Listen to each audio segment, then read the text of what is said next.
Thank you, Brian. Good morning, everybody. On a Fox News alert now, big news this morning about the presidential frontrunners in both parties.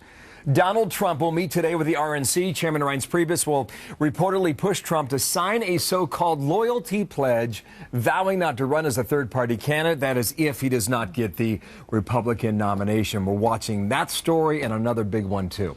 I'm Bill Hemmer. Big news today, huh? Welcome here. Good morning, everybody. I'm Martha McCallum. So on the Democratic side, there's more problems for Hillary Clinton today because a former aide of hers, who apparently is the person who helped to install the server at her home in Chappaqua, New York, now says he's going to take the fifth. He refuses to answer any questions if he is subpoenaed on this issue by Congress. So Team Fox coverage on both stories now. Chief political correspondent Carl Cameron's live in New Hampshire. But first, digital politics editor Chris Starwalt leads our coverage in Washington.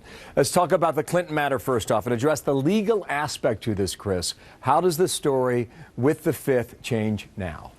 So we've heard Democrats say approximately 1 quadrillion times that the Benghazi committee, which is in panel today, which is taking testimony from Clinton aides today, is a political witch hunt and garbage and it doesn't matter and blah, blah, blah, blah, blah.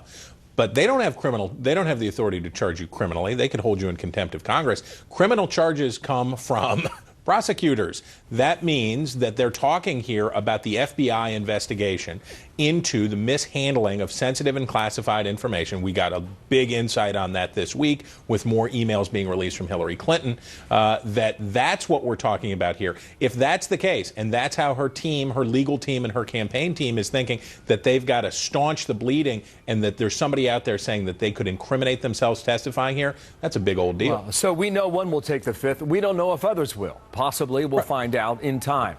Politically, then, how does this affect her campaign? Well, look, here's the deal. If you say Hillary Clinton came out in March, she was totally brazen. She said, I have destroyed the evidence that would exonerate me from allegations. I destroyed it because I don't want you to see my private emails. Take my word for it and trust me. Democrats said, OK, well, if you say so. And she said, yeah, this is all nothing. It's junk.